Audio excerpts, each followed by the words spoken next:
स्वागत है फिर से आपका एक बार फिर से आपके अपने YouTube channel parcel by Mishra में।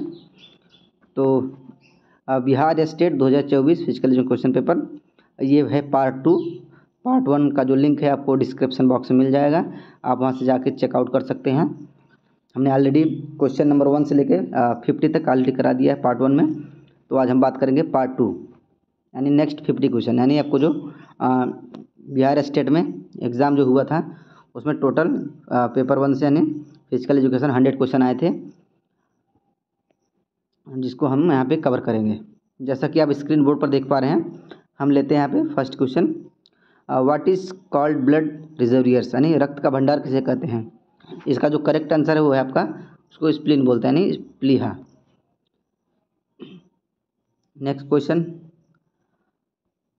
व्हाट डज फ्लेक्शन मीन, यानी फ्लेक्शन का अर्थ क्या है। फ्लेक्शन का अर्थ होता है कि वह टर्न टू टर्न, ठीक है। फ्लेक्शन का अर्थ है टू टर्न यानी मुड़ना। तो करेक्ट आंसर हुआ आपका ए। नेक्स्ट क्वेश्चन नंबर 3 यानी 53, विच साइंस डज काइंसोलॉजी मीन, यानी काइंसोलॉजी शब्द का तात्पर्य किस विज्ञान से है।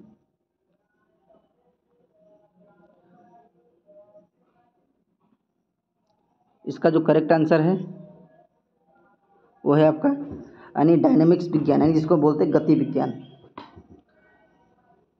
यानी कुछ करेक्ट आंसर आपका C.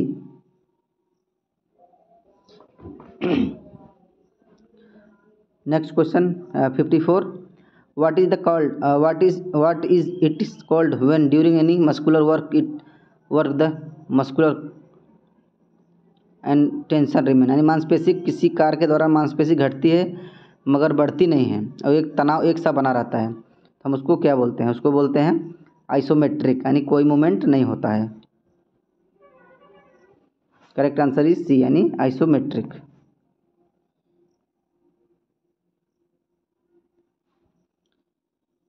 Next,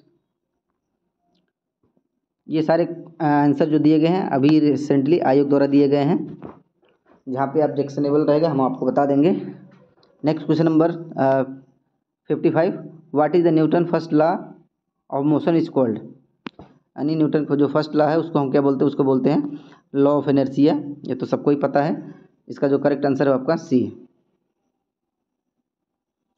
next question number 56, what is mean by the study of inertia, यानी जड़त्व के अध्ययन से क्या तात्पर्य है। इसका जो करेक्ट आंसर है वो है आपका किसी भी चीज़ का आराम अवस्था में रहना है, ठीक है, या किसी भी चीज़ का आराम और गति का अध्ययन। Correct answer is A. Next question number 57, what is speed किसे कहते हैं। इसका जो करेक्ट आंसर है वो आपका डिस्टेंस अपॉन टाइम, इसको बोलते हैं स्पीड, यानी करेक्ट आंसर इज सी,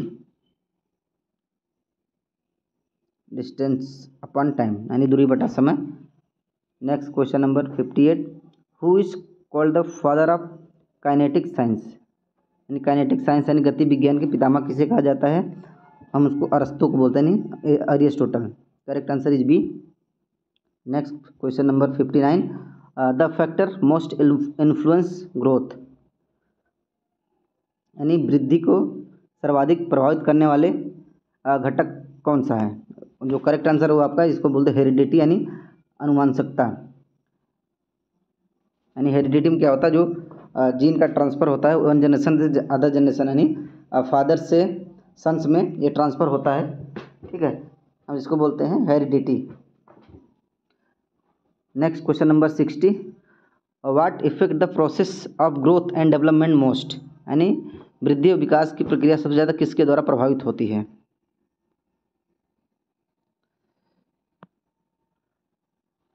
इसका जो आंसर है आयोग ने नेचर एंड नर्चर दिया है, लेकिन उस हिसाब से जो है वृद्धि और विकास का जो सबसे ज़्यादा इफेक्ट होता है ग्रोथ एंड डेवलपमेंट, वो होना चाहिए दोस्तों, वो इन्वायरमेंट होना चाहिए।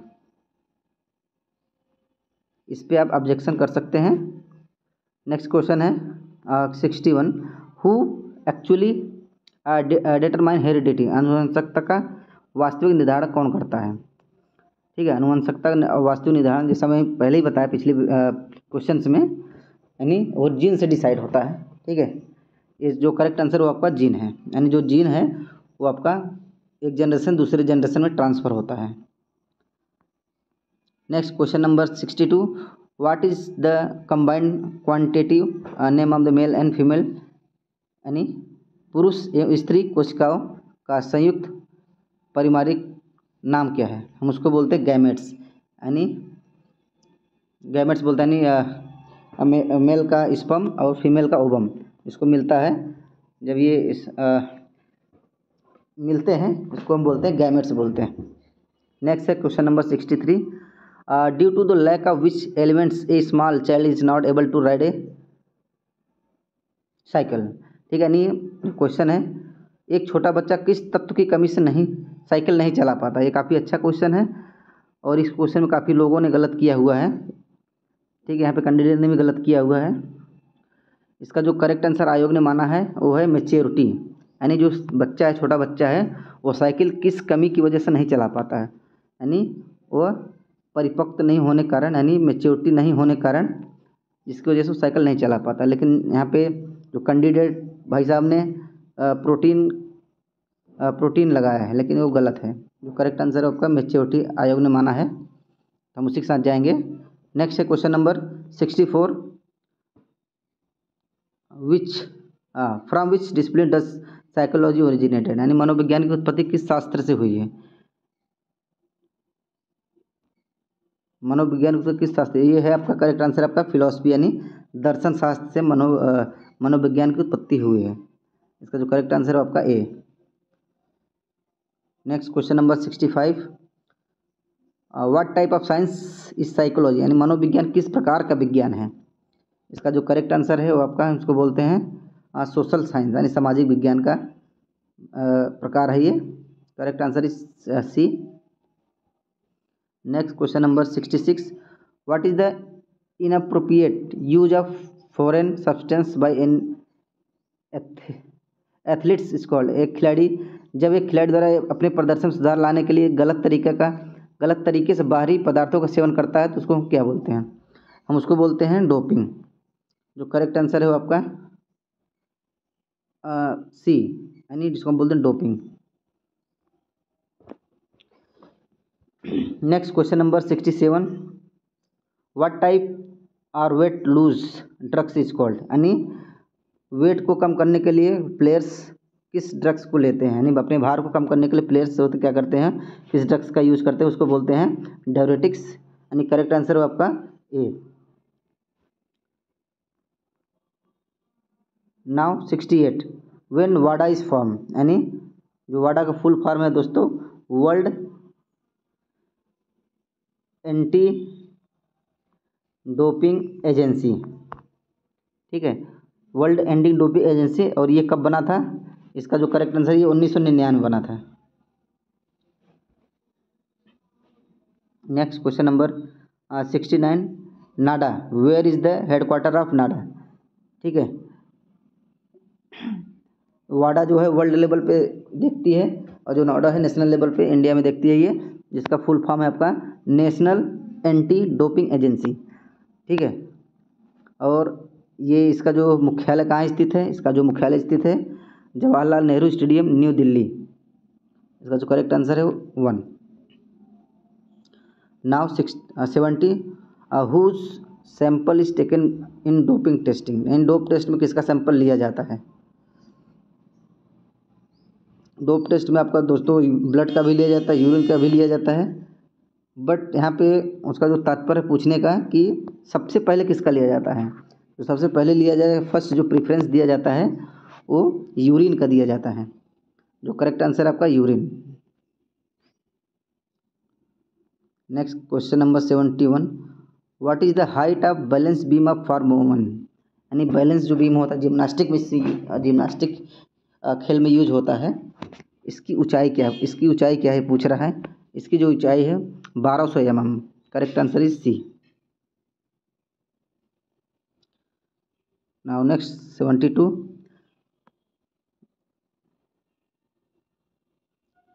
यहाँ पे पूछा है, यहाँ पे साइना होना चाहिए, इन्होंने सानिया कर दिया है, जो नेहवाल साहब पकड़ सकते हैं, ठीक है, यानी बोल सकते हैं साइना नेहवाल किस खेल से संबंधित रखती हैं। साइना नेहवाल जो है एक बैडमिंटन प्लेयर हैं।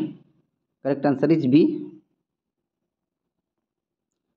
सानिया मिर्जा होता तो टेनिस हो जाता। ठीक है, question number 73, what is the width of the kabaddi field for women. यानी महिलाओं के लिए कबड्डी के मैदान की चौड़ाई कितनी होती है। वो होती है 10 मीटर, 8 मीटर। यानी मेंस के लिए होता है 13x10, ठीक, और वुमेन्स के लिए होता है 13x8।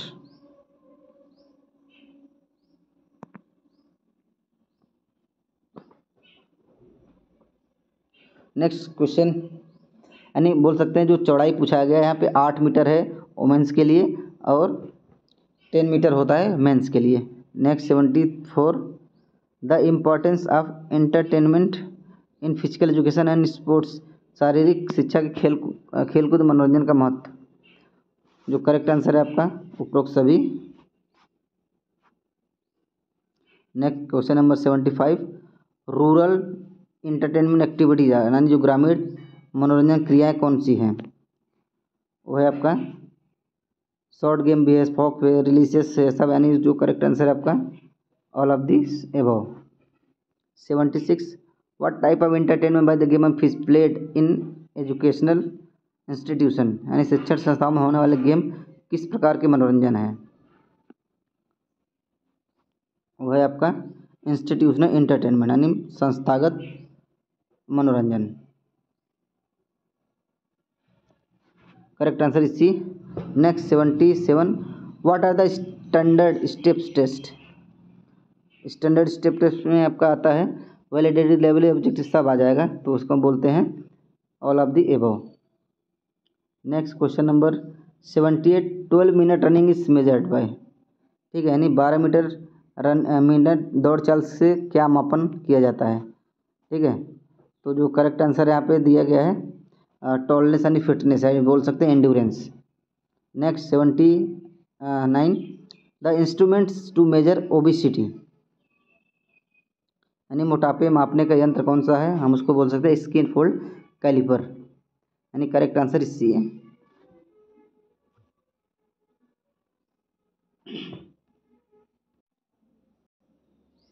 Next question number 80, how many degrees in the angle of javelin sector, यानी बोल सकते हैं कि जेवलिंग के सेक्टर का कोण कितने डिग्री का होता है।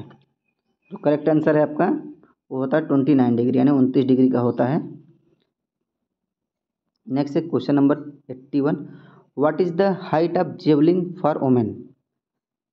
वेट पूछा है, सॉरी यहाँ पे वेट पूछा है, वेट कितना होता है जेवलिन का। तो जेवलिन का वेट होता है फॉर वोमेन्स के लिए वो होता है आपका 600 ग्राम, ठीक है, और 800 ग्राम होता है फॉर मेल के लिए। करेक्ट आंसर इज बी, यानी 600 gram. Next 82, what is the length of pole vault in runway, यानी पोल वॉल्ट के रनवे की लंबाई कितनी होती है। जो पोल वॉल्ट की रनवे की जो लंबाई होती है वो होती है दोस्तों आपका 40 से 45 मीटर, यानी करेक्ट आंसर इज सी। हम बढ़ते हैं अगले क्वेश्चन में। 83, what give shape to the human body, यानी मानव शरीर को आकार कौन देता है। मानव शरीर को आकार दोस्तों आपकी मसल्स देती हैं। Correct answer is 4। Next question number 84, what effect does exercise and on cells, यानी अभ्यास मांसपेशियों की कोशिकाओं पर क्या प्रभाव पड़ता है। ठीक है, अभ्यास यदि आप प्रैक्टिस करते हैं एक्सरसाइज करते हैं तो आपके मसल सेल पर क्या प्रभाव पड़ेगा। ठीक है, जो क्वांटिटी है इंक्रीज हो जाएगी, क्वालिटी डिक्रीज कम हो जाएगी। ठीक है, लेकिन जो आयोग ने आंसर माना है वो माना है कि डिक्रीज हो जाएगी, कम हो जाएगी, लेकिन यहाँ पे ऑब्जेक्शनेबल है ये। अगर आप एक्सरसाइज करते जो मसल्स क्वांटिटी है, मसल का जो इफेक्ट है मसल्स पे एक्सरसाइज करने से वो बढ़ता है, घटता नहीं है। तो जो करेक्ट आंसर होना चाहिए उस हिसाब से वो बी होना चाहिए। ठीक है, लेकिन बहुत ज़्यादा ऑब्जेक्शनेबल नहीं है क्वेश्चन इसमें। इस बार तो काफ़ी अच्छे क्वेश्चन दिए हैं इन्होंने बिहार स्टेट में।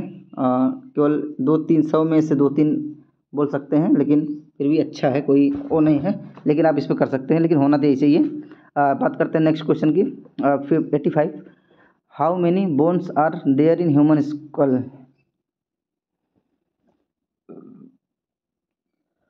यानी मनुष्य की खोपड़ी में कितनी हड्डियां होती हैं? मनुष्य की जो हड्डी है, खोपड़ी है, उसमें कुल कितनी हड्डियां होती हैं? उसका जो करेक्ट आंसर है वो होती है आपका 22। यानी करेक्ट आंसर इज ए। हम बढ़ते हैं next question number 86। Bone joints provide the body with, अचल अस्थि संधियाँ शरीर को प्रदान करती है, वो है आपका करेक्ट आंसर इज मोशन प्रदान करती है, यानी गति प्रदान करती है। Correct answer is C. 87, why do injuries occurs in sport? खेलों में चोट क्यों लगती है? ठीक है, नियम न पालन करने से, मनोवैज्ञानिक तौर पर प्रश्न रूप सही है, भी सही है, यानी जो करेक्ट आंसर है आपका वो है आपका उपरोक्त सभी। Next question number 88, what is the breaking and cracking of bone is called? हम उसको बोलते हैं fracture. Correct answer is B. Next 89, what is the unit of pressure? यानी दाब का मात्रक क्या है? तो यहाँ पे लगभग 90% लोगों ने जो दाब का मात्रक है पास्कल लगाया था ओनली। ठीक है, यहाँ कैंडिडेट ने भी पास्कल लगाया है, बट इसका जो करेक्ट आंसर है वो न्यूटन पर मीटर स्क्वायर भी है। यानी पास्कल दाब का जो मात्रक पास्कल भी होता है, न्यूटन पर मीटर स्क्वायर भी होता है। यानी जो करेक्ट आंसर होना चाहिए वो होगा सी, यानी बोथ होगा। नेक्स्ट बढ़ते हैं 90, यानी टाइप्स ऑफ बैलेंस आर, संतुलन के प्रकार हैं। इसका जो संतुलन प्रकार है वो परमानेंट भी होता है, फ्लोटिंग है, न्यूट्रल है, सारे हैं। यानी हम जो करेक्ट आंसर है आपका वो 4, यानी उपरोक्त सभी। Next 91, how is the use of biomechanics benefits in long jump? यानी लंबी कूद में जैव यांत्रिक प्रयोग किस प्रकार लाभदायक है? तो जिसका जो करेक्ट आंसर है वो है आपका ऑल ऑफ दी एबव, यानी उपरोक्त सभी। Next question 92, example of unbalance force, असंतुलित बल के एग्जाम्पल क्या हैं? इसका जो करेक्ट आंसर है वो है आपका सी, यानी both. Next 93, in which direction does the gravitational force applied on the object work? किसी वस्तु पर लगा गुरुत्व बल किस दिशा में कार्य करता है? इसका जो सही आंसर है आयोग द्वारा जो दिया गया है और सही आंसर भी है तो है आपका towards the centre of the earth, यानी पृथ्वी के केंद्र की ओर। Correct answer is B. Next 94, taking the hand away from the body is called? यानी हाथ को अगर यदि हम हाथ को शरीर से दूर ले जाते हैं तो उसको क्या कहा जाता है? तो हम उसको बोलते हैं अबडक्शन, यानी करेक्ट आंसर इज ए। यानी next question 95, what is the longest training cycle is called? नहीं, लॉन्गेस्ट ट्रेनिंग साइकिल, सबसे लंबी अवधि का जो प्रशिक्षण चक्र होता है हम उसको क्या बोलते हैं? उसको हम बोलते हैं माक्रो साइकिल। ठीक है, micro cycle. Correct answer is C. 96, बढ़ने से पहले अगर यदि हमारे चैनल को सब्सक्राइब नहीं किया सब्सक्राइब कर दे, शेयर कर दे अपने दोस्तों को भी। तो आगे बढ़ते हैं हम। Correct next 96, a training cycle lasting 3 to 6 week is called? 3 to 6 week यदि कोई सप्ताह तक चलने वाला प्रशिक्षण है, ट्रेनिंग है, वो क्या कहलाता है? हम उसको बोलते हैं meso cycle. Correct answer is C.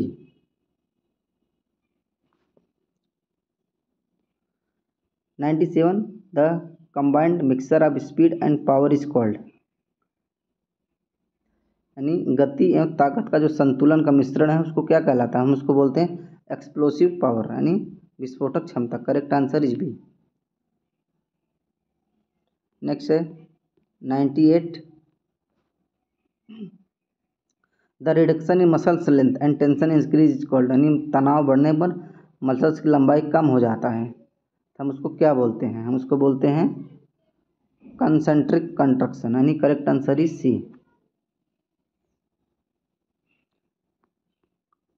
Next 99, what is the method use to perform any dynamic work is called, किसी गामक कार्य करने के लिए किस विधि का प्रयोग किया जाता है, उसे क्या कहते हैं? हम उसको बोलते हैं, करेक्ट आंसर इज सी, यानी उसको बोलते हैं टेक्निक, यानी तकनीक।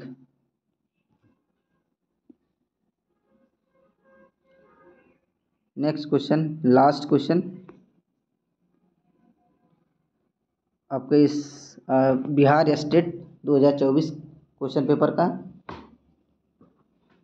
लास्ट क्वेश्चन है आपका 100 क्वेश्चन। ये what is the making a strategy during competition is called, यानी प्रतियोगिता के दौरान कोई रणनीति बनाना क्या कहलाता है? हम उसको बोलते हैं डिवाइस, यानी युक्ति। यानी जब आप युद्ध में तैयार होने के लिए जाते हैं तो आपकी डिवाइस, यानी युद्ध आपका क्या है? खेल है। मैं खेल में, अब आप कोई खेल खेलने जाते हैं, आपका जो डिवाइस है, क्या हथियार जिसको बोलते हैं, क्या है? अगर क्रिकेट खेलते हैं तो बैट हो गया, बॉल हो गया, तो वही वही है, ठीक है। तो इसी प्रकार से आप रणनीति बनाते हैं, कैसे खेलना कैसे नहीं खेलना है, ठीक है। उसे बोलते हैं क्या कहलाता है? तो उसको बोलते हैं युक्ति या डिवाइस। वही चीज़ से रिलेट करके यहाँ पे आंसर दिया गया है, ठीक है। तो इस तरह से दोस्तों आपका एक से लेके 100 क्वेश्चन हमने यहाँ पे बिहार स्टेट 2024 का क्वेश्चन पेपर पूरा सॉल्व करा दिया है। तो उम्मीद करते हैं आपको अच्छा भी लगा होगा और जानकारी भी मिली होगी। अगर आपने जाने से पहले अगर आपने हमारे चैनल को सब्सक्राइब नहीं किया है तो सब्सक्राइब ज़रूर कर दें और अपने दोस्तों को भी शेयर कर दें, ताकि कोई जानकारी उनको ये जानकारी उनको मिल सके, ठीक है।